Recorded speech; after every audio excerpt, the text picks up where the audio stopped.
महत्वाची बातमी, पुण्याच्या हिंजवडीत अंमली पदार्थ विरोधी पथकाने एक मोठी कारवाई केली। 61 ग्रॅम अंमली पदार्थांसह लाखोंचा मुद्देमाल जप्त। एमडी ड्रग्जची तस्करी करणाऱ्या तिघांना अटक करण्यात आली आहे।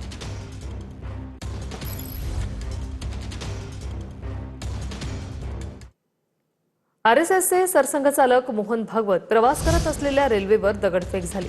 2 अल्पवयीन मुलं ताब्यात तर एकाचा शोध सुरू आहे। ताब्यात घेतलेले अल्पवयीन मुलं कचरा वेचणारे असल्याची प्राथमिक माहिती आहे। गुरुवारी संध्याकाळी स्वर्ण शताब्दी एक्सप्रेसवर दगडफेक झाली होती।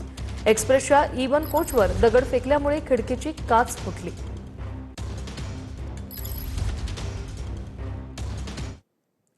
डोंबिवलीतील ऑर्केस्ट्रा बारमध्ये राडा झाला आणि त्याचा एक व्हिडिओ समोर आला। बिलाच्या वादातून ग्राहक आणि बार व्यवस्थापनामध्ये जोरदार गोंधळ झाला।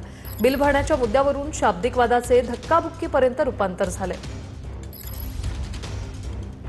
बिल भरण्याच्या मुद्द्यावरून हा वाद झाला।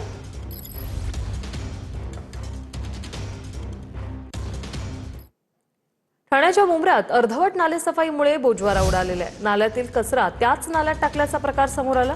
ठाणे मनपाचे घनकचरा विभागाला पत्र देत ठेकेदारांवर कारवाईची मागणी। ठेकेदारांवर कारवाई करत काळ्या यादीत टाकण्याची मागणी।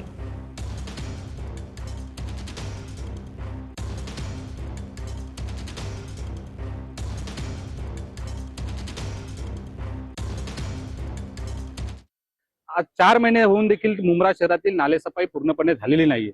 मी आज स्वतः उपस्वच्छता निरीक्षक ज्या तांबे मॅडम आहेत त्यांना संगती घेऊन गेले होतो सम्राटनगर ठाकूरपाडा नाल्यावर।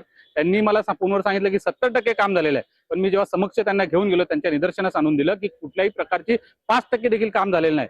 तिथल्या स्थानिक नागरिकांच्या तक्रारीनुसार मला एक व्हिडिओ देखील तिथून उपलब्ध झालेला आहे की सदर ठेकेदाराकडून जो भानीशाली म्हणून ठेकेदार आहे अभिषेक कंपनीचा, त्या अभिषेक कंपनीकडून एका साईडनी नाल्यातून कचरा उचलला जातो आणि तोच कचरा पुढे 5 मीटरच्या अंतरावर तोच कचरा पुन्हा नाल्यामध्ये टाकला जातो।